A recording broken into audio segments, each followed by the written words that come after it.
നമ്മളൊരു തക്കാളി കറിയാണ് ഉണ്ടാക്കുന്നത്. അപ്പോൾ ഒരു 4 തക്കാളി ഇതുപോലെ അരിഞ്ഞെടുക്കണം.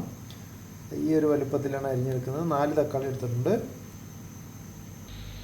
പിന്നെ അതിലേക്ക് സവാള അരിഞ്ഞെടുത്തിട്ടുണ്ട്. ഇതിപ്പോൾ ഒരു 2 സവാള ഉണ്ട്. ചെറിയ സവാളയാണെങ്കിൽ 3 എടുക്കാം. ഇതിപ്പോൾ വലിയ സവാളയുണ്ട്, 2 സവാള എടുത്തിട്ടുണ്ട്. പിന്നെ ഇഞ്ചി ചെറുതായിട്ട് അരിഞ്ഞിട്ടുണ്ട്. ഇഞ്ചി വേണ്ടവർക്ക് ഉപയോഗിക്കാം, വേണ്ടാത്തവർക്ക് ഉപയോഗിക്കേണ്ട. പക്ഷെ ഞാൻ ഇഞ്ചി ഇട്ടാണ് വെക്കുന്നത്. ഒരു 4 അള്ളി വെളുത്തുള്ളി ഇട്ടിട്ടുണ്ട്. ഒരു 3-4 പച്ചമുളക് എരിവിനനുസരിച്ച് ഇതുപോലെ മുറിച്ചിട്ടിട്ടുണ്ട്. പിന്നെ 2 തണ്ട് കറിവേപ്പില. ഇത്രയാണ് ഇതിൻ്റെ ഇൻഗ്രീഡിയൻസ്.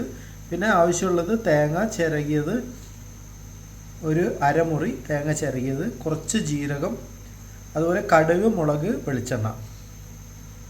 ഇതാണ് നമുക്ക് ആവശ്യമുള്ള ഇൻഗ്രീഡിയൻസ്. ഇനി നോക്കാം. നമ്മൾ ചട്ടിയിലാണ് വെക്കുന്നത്. ചട്ടി ഇപ്പോൾ ചൂടായി വന്നിട്ടുണ്ട്. ഇതിലേക്ക് നമ്മൾ വെളിച്ചെണ്ണ ഒഴിച്ചിട്ടുണ്ട്. വെളിച്ചെണ്ണ ഇപ്പോൾ ചൂടായി വരുമ്പോൾ നമ്മൾ അതിലേക്ക് കടുകും മുളകും ഇടാവുന്നതാണ്.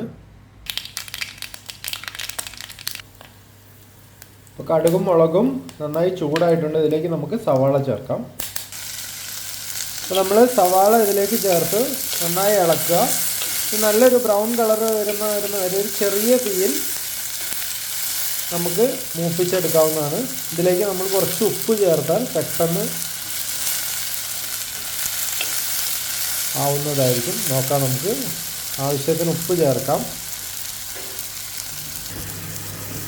ഉള്ളി നന്നായി മൂത്ത് തുടങ്ങിയിട്ടുണ്ട്. നമ്മൾ തീ ചെറുതാക്കി വെക്കുന്നതാണ് നല്ലത്.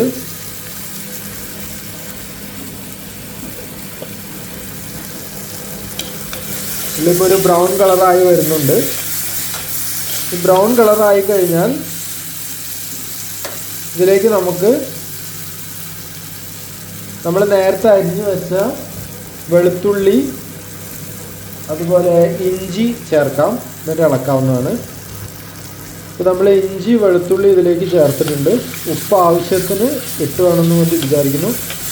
നമ്മുടെ ഓരോരുത്തരുടെ ഉപ്പിൻ്റെ രീതിക്കനുസരിച്ച് ഉപ്പിടാം. ഇപ്പോൾ ഞാനൊരു 1/2 സ്പൂൺ ഉപ്പാണ് ഇതിലേക്ക് ഇട്ടിരിക്കുന്നത്. ഉപ്പ് കൂടുതൽ വേണ്ടവർക്ക് കൂടുതലിടാം, കുറവ് വേണ്ടവർക്ക് കുറവിടാം. ഇപ്പോൾ നന്നായി ഇളക്കിയിട്ടുണ്ട്.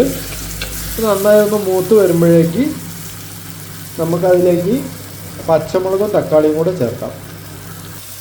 അപ്പോൾ നമ്മളതിലേക്ക് പച്ചമുളക്, തക്കാളി, അതുപോലെ കറിവേപ്പില ചേർത്തിട്ടുണ്ട്. ഇനി നന്നായി ഇളക്കി യോജിപ്പിച്ച് നമുക്ക് അടച്ചു വെക്കാം. കാരണം ഇത് തക്കാളിയിൽ വെള്ളം ഉണ്ടാവും. നമ്മൾ വെള്ളമൊന്നും ചേർത്തിട്ടില്ല. ഇതിങ്ങനെ നന്നായി ഇളക്കി യോജിപ്പിച്ച് ഉപ്പ് ആവശ്യത്തിനുണ്ട്.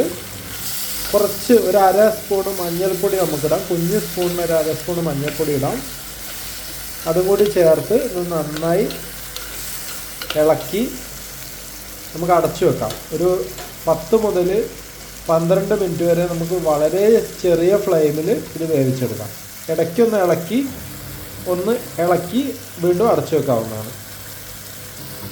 നമ്മളിപ്പോൾ മഞ്ഞൾപ്പൊടി ചേർത്തിട്ടുണ്ട്. ഒന്ന് ഇളക്കി നന്നായി ഇളക്കിയിട്ട് നല്ല മിക്സ് ആയതിന് ശേഷം നമുക്ക് അടച്ചു വെക്കാവുന്നതാണ്.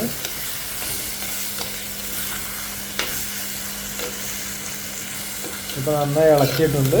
ഇനി നമുക്ക് ഇത് അടച്ച് വെക്കാവുന്നതാണ്. നമുക്ക് അടച്ചു വെക്കാം. ഇനി ഒരു 10 മുതൽ 12 വരെ നമുക്ക് വേവിക്കാം. ചെറിയ തീയിലാണ് വേവിക്കേണ്ടത്. ഒരു 5 മിനിറ്റ് കഴിയുമ്പോൾ ഒന്ന് തുറന്നൊന്ന് ഇളക്കി നോക്കാവുന്നതാണ്. അപ്പോൾ ഏകദേശം ഒരു 5 മിനിറ്റ് 4 മിനിറ്റോളമായി. ഒന്നും കൂടി അത് ഉടഞ്ഞിട്ടുണ്ട്. നമുക്കിനി ഒന്ന് ഇളക്കിയതിന് ശേഷം, ഒന്നും കൂടി മിക്സ് ആയതിന് ശേഷം നമുക്ക് വീണ്ടും അത് അടച്ചു വെക്കാവുന്നതാണ്. ഈ സമയം കൊണ്ട് നമുക്ക് തേങ്ങ അരച്ചെടുക്കാം. ചെറിയ തേങ്ങ, ഒരു 2-3 ചെറിയ ഉള്ളി, കുറച്ച് ജീരകം,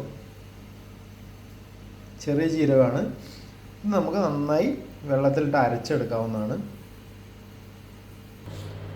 ഇത് നമ്മൾ നന്നായിട്ട് ഇപ്പോൾ അരച്ച് എടുത്തിട്ടുണ്ട്. മിക്സിയിലാണ് നന്നായിട്ട് അരച്ചെടുത്തിട്ടുണ്ട്. അമ്മിയിൽ അരയ്ക്കുന്നവർക്ക് നല്ല ടേസ്റ്റ് ആയിരിക്കും. ഇപ്പോൾ മിക്സിയിൽ അരച്ച് വെച്ചിട്ടുണ്ട്. ഇനി നമുക്ക് ഇപ്പോൾ ഏകദേശം ഒരു 12 മിനിറ്റോളം കഴിഞ്ഞിട്ടുണ്ട്. ഏകദേശം ഒരു 10-12 മിനിറ്റ് ആയിട്ടുണ്ട്. ഇപ്പോൾ നന്നായി കണ്ടോ, നല്ല വെള്ളമൊക്കെ വന്നിട്ടുണ്ട്. കണ്ടോ തക്കാളിയുടെ വെള്ളം, നമ്മൾ വേറെ വെള്ളമൊന്നും ഒഴിച്ചിട്ടില്ല.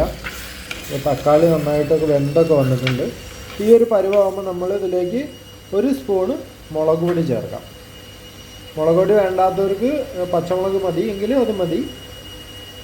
ഞാൻ ഒരു സ്പൂണ് മുളക് പൊടി ചേർക്കാം. ഞാൻ കാശ്മീരി ചില്ലിയാണ് ഉപയോഗിക്കുന്നത്, അതുകൊണ്ടാണ് 1 സ്പൂൺ, അല്ലെങ്കിൽ 1/2 സ്പൂൺ ഉപയോഗിച്ചാൽ മതി. അപ്പോൾ നമ്മൾ മുളക് പൊടി ചേർത്തിട്ടുണ്ട്. ഇനി നന്നായിട്ട് ഇളക്കി യോജിപ്പിക്കാം. അതിനുശേഷം ഒന്നുകൂടി ഒരു 2 മിനിറ്റ് നമുക്ക് അടച്ചു വെച്ച് ഇത് വേവിക്കാവുന്നതാണ്.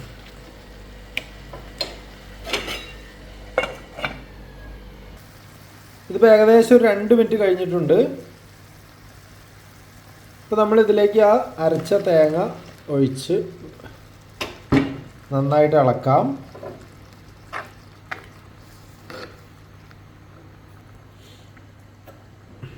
ഇപ്പോൾ അത് തിളച്ച് വരുന്നുണ്ട്.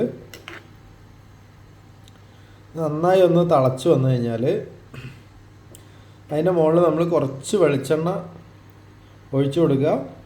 ഇപ്പോൾ നമ്മുടെ തക്കാളിക്കറി റെഡി ആയിട്ടുണ്ട്. ഇതിപ്പോൾ നന്നായി തിളച്ച് വന്നിട്ടുണ്ട്. ഇതിലേക്ക് നമ്മൾ കുറച്ച് വെളിച്ചെണ്ണ ഇങ്ങനെ തൂക്കി കൊടുക്കുക. എന്നിട്ട് നമുക്ക് ഇത് ഓഫ് ചെയ്ത് വെക്കാവുന്നതാണ്.